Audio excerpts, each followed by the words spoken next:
kinda cold, man.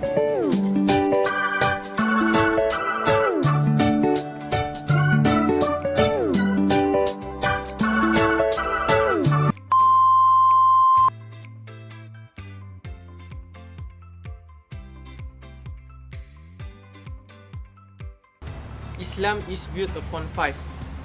Qala Rasulullah sallallahu alaihi wasallam, Bunyal Islamu ala khamsin, syahadati an la ilaha illallah wa anna Muhammadan abduhu wa rasuluh, wa iqamis salah, wa ita'iz zakah, wal hajj, wa sawmi Ramadan.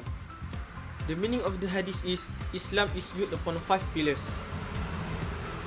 To testify that none has the right to be worshipped except Allah, and Muhammad is Allah's messenger. To establish prayer, to give charity, to perform Hajj pilgrim to the house, and to fast in the month of Ramadan. The first one among the five pillars is Shahadah. Shahadah is an Arabic term for declaration of Muslim faith. It expresses the belief that there is no good except Allah. The Shahadah is beautiful and powerful words, and it is the remark for someone revert to Islam. All the person has to say is La ilaha illallah Muhammad Rasulullah. Then at that moment will be the starting of an absolute commitment to worship nothing other than Allah, and to put all of one reliance on Allah, and to follow the Prophet Muhammad sallallahu alaihi wasallam as his messenger. However, most Muslims nowadays do not feel and understand the meaning of Shahadah. They are still oblivious to temporary life of this world. As a Muslim, Shahadah should be used as a guide until the end of life, and Islam religion teaches that the real life is life after death. Shahadah is the main key to enter the eternal paradise, besides always doing good deeds and follow everything that Allah said in Al-Quran and what Prophet Muhammad told from Hadith. That's all from Shahadah part.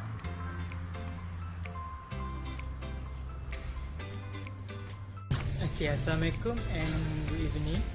The third is Solat. All Muslims who have reached the puberty and obligations to pray. Prayer is a relevant conveyed to directly by Allah Subhanahu Wa Taala to Rasulullah Sallallahu Alaihi Wasallam through the event of Isra Mi'raj, which took place in a month of Ramadan. Prayer must be performed 5 times a day, even when ill, according to ability. The obligatory prayer are known as obligatory prayer. Among the verse in the Quran that emphasize the obligation to pray are the words of Allah, which means, say to my beloved servant, let them be established prayer. Surah Ibrahim 31. The purpose of the prayer is prayer educate men to always remember Allah Subhanahu Wa Taala and His command. Prayer can keep people from committing evil. Prayer will give peace to mind, and also prayer will give success when the believers, but the prayer must be performed with devotion. The badness is reducing the blessing of the age, doesn't purify the substance in the world, and remove the mark of the flesh light from his face. Solution for the better is manage your time and keep in your heart, and don't forget to at least try to perfect our prayer. Lastly, keep tawakkal to Allah Subhanahu Wa Taala.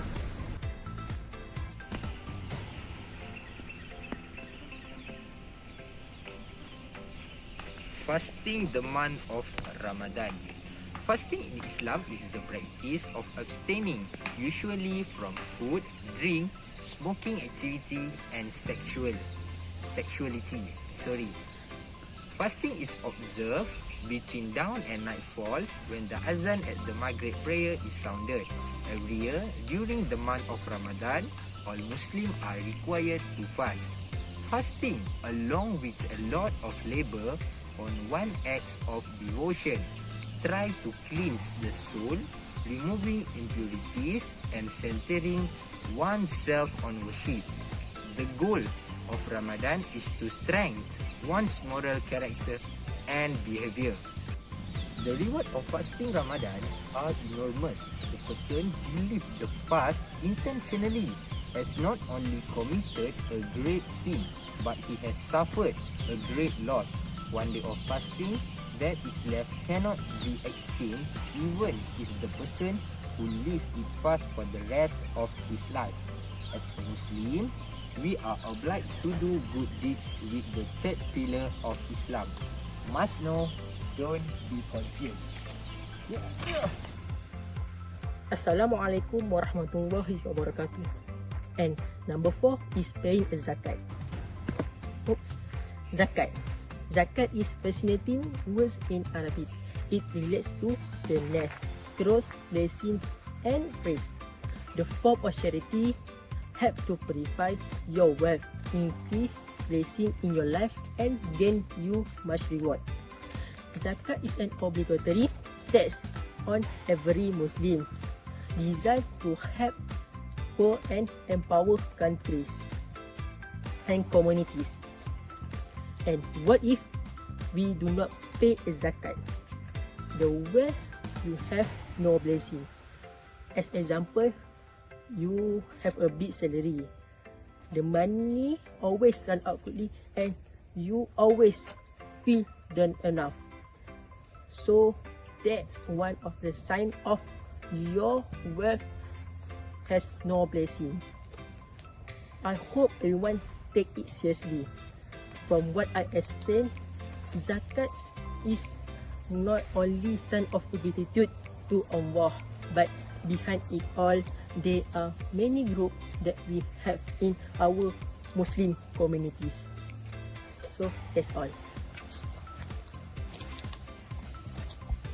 And lastly, pilgrimage, or what we call perform a Hajj. Apart from being an obligatory religious duty, the Hajj seems to have a spiritual merit that provides the Muslim in the world with an opportunity of self-renewal. Haji serves as a reminder of the day of judgment where Muslims believe people will stand before God. And why pilgrimage is so important? One of the reasons is our sin will be blotted out. Who do not want his sin blotted out, right? It is a ticket to heaven, given that life full of allegations that apply misty often. Just in the fortune for those who perform the pilgrimage, if the worship is done properly, that is will be as clean as white clothes that has not been contaminated. In a conclusion, not everyone can perform a Hajj. Many people think the meaning of able in the performance of Hajj is only in financial terms, but there are many more, just as indirect ability or direct ability. But if we have a chance to perform a Hajj, take a chance and your life always in blessing.